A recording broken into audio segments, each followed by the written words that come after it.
జై తెలంగాణ, సత్యమేవ జయతే.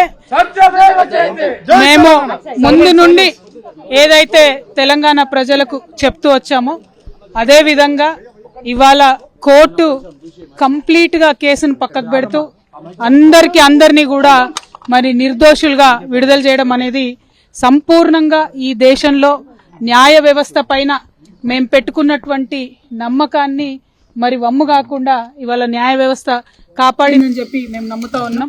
ఈ దేశంలో ఏదైతే ఒక పొలిటికల్ వెండెటా నడుస్తోందో దానిలో భాగంగా పెట్టినటువంటి కేసుల నుంచి ఖచ్చితంగా కడిగిన ముత్యంలాగా నేను బయటికి వస్తానని నేను చెప్పడం జరిగింది. మరి అదే విధంగా ఇవాళ రావడం జరిగింది. ఎక్కడ నా తప్పు లేకుండా ఒక రాజకీయ పరంగా ఈ కేసు పెట్టారని చెప్పి మేము పదే చెప్పిందే ఇవాళ నిజమైంది. అదేవిధంగా ఈ కేసు పెట్టినటువంటి సందర్భంలో అనేక సార్లు ఢిల్లీకి వారి సొంత డబ్బులు ఖర్చు పెట్టుకొని మా తెలంగాణ జాగృతి నాయకులు, నన్ను అభిమానించేటటువంటి అన్నదమ్ములు, మిత్రులు అనేక మంది నాకు నా కుటుంబానికి అండగా నిలబడ్డారు. చాలా మంది పేద కార్యకర్తలు డబ్బులు పోగేసుకొని ఢిల్లీకి ఫ్లైట్ టికెట్లు పెట్టుకొని వచ్చినటువంటి వాళ్ళు ఎంతో మంది నాకు తెలుసు.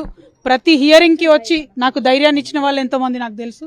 అటువంటి వారిని జీవితంలో నేను మర్చిపోకుండా కళ్ళలో పెట్టుకొని చూసుకుంటానని వాళ్ళందరికీ కూడా తెలియజేస్తూ, ఆ సమయంలో నా పిల్లలతోని అండగా నిలబడ్డటువంటి మా కుటుంబ సభ్యులకు, ముఖ్యంగా మా అత్త మామయ్య గారికి, మా మదర్కి, ఫాదర్కి, అదేవిధంగా మా హస్బెండ్ కానీ మా పిల్లలు కానీ 5.5 నెలలు నరకయాతన అనుభవించినారో వారిని ఇంకా మంచి మనుషులుగా తయారు చేసిందని నేను బలంగా నమ్ముతూ, ఆ దేవుడిచ్చినటువంటి వరంగా నా కుటుంబం ఇవాళ నాతో నిలబడి ఉండడం, నా కుటుంబంతో పాటు జాగృతి కుటుంబం, తెలంగాణ కుటుంబం నిలబడి ఉండడం చాలా సంతోషంగా ఉంది.